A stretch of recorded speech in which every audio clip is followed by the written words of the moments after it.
ये ट्रिप कोई गोवा जैसे टूरिस्ट प्लान नहीं था, ये एक स्पिरिचुअल कॉल था। जैसे महाकाल बुला रहे हैं। टिकट बुक करी बिना सोचे समझे और दिल्ली की भीड़ से भाग के चढ़ गई ट्रेन में। अंदर से इतना पीसफुल फील आ रहा था जैसे कोई पावर खींच रही हो। महाकाल को कालों का काल कहा जाता है, जो समय के भी ऊपर है। उज्जैन एकमात्र जगह है जहाँ समय का कॉन्सेप्ट शिव के अंडर कंट्रोल है, इसलिए ये काल भैरव और महाकाल का सिटी है। एंशियंट इंडिया में टाइम का 0 पॉइंट उज्जैन था।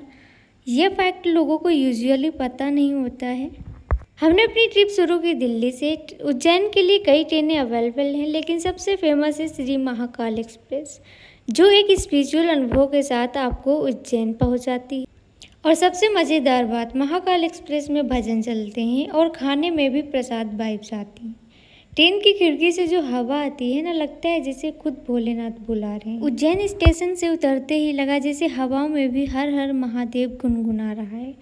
ऑटो वाले से पूछा, भाई महाकाल चलोगे? उसने बोला, और कोई दूसरा ऑप्शन भी है क्या आपके पास?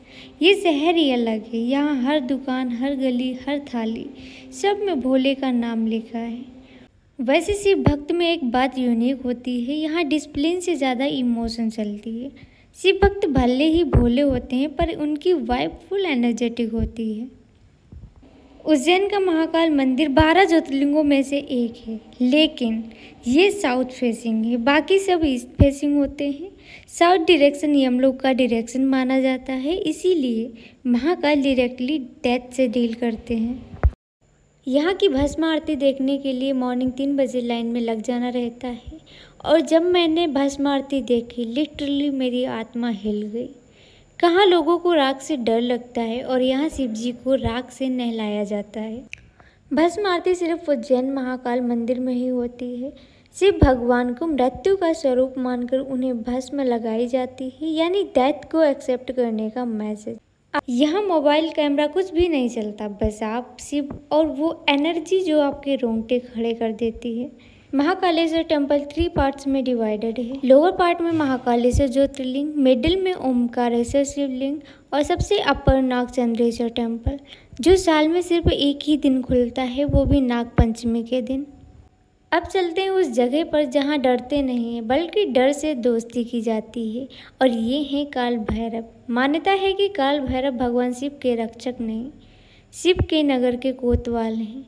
बिना इनके दर्शन किए महाकाल के दर्शन अधूरे माने जाते हैं। और अब सुनिए असली ट्विस्ट, काल भैरव को प्रसाद में क्या चढ़ता है? अल्कोहल। हाँ, सच में यहाँ भक्त शराब की बोतल लाते हैं और पुजारी खप्पर में चढ़ाते हैं, और वो दारू गायब हो जाती है। कहा जाता है भैरव बाबा खुद पीते हैं। कई साइंटिस्ट ने चेक किया, कोई पाइप, कोई लीकेज नहीं मिला। काल भैरव को तांत्रिक एनर्जी का देवता माना जाता है। इनकी पूजा में मदिरा एक स्केर्ड एलिमेंट होता है। इट्स पार्ट ऑफ द पंचमेकर तंत्र। और यहाँ की सबसे बड़ी बात, यहाँ कोई घंटी नहीं बजाता, ना आरती होती है माइक पे। यहाँ भक्ति साइलेंट होती है, पर असली होती है। भैरव बाबा बोलते नहीं हैं, बस देख लेते हैं और सब ठीक कर देते हैं। बाबा को न्याय का देवता भी कहा जाता है। भक्तों का मानना है कि जहाँ जस्टिस नहीं मिलता, वहाँ भैरव इंसाफ देते हैं। मंदिर के अंदर लोग कोर्ट केसेस के पेपर्स, किसी की फ़ोटो या प्रॉब्लम्स लिख के छोड़ देते हैं, और बाबा उन सब को न्याय दिलाते हैं। जब मैं वापस ट्रेन से जा रही थी तो आंखों से रोड जा रही थी, पर दिमाग में अभी महाकाल का मंदिर ही चल रहा था। भाई सच बताऊँ, दुनिया घूम लेना, पर एक बार महादेव के दरबार में जाकर जरूर दर्शन करना, लाइफ रीसेट हो जाती है। लोग बोलते हैं गोवा चलो, मैं बोलती हूँ महाकाल चलो। दोनों ट्रिप मेमोरेबल ही होती हैं, पर लेवल अलग होता है। उज्जैन में कुछ होता नहीं है, पर अंदर सब कुछ बदल जाता है। दोस्तों, उज्जैन की इस यात्रा ने सिर्फ रास्ता नहीं दिखाया, बल्कि आत्मा को सुकून दिया।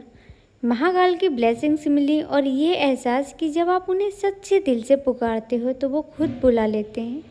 यह ब्लॉग यहीं पे समाप्त होता है, लेकिन महाकाल की महिमा अनंत है। अगर आपको ये अनुभव पसंद आया है तो लाइक करें, शेयर करें और चैनल को जरूर सब्सक्राइब करें। फिर मिलेंगे किसी नई यात्रा में। जय महाकाल, हर हर महादेव।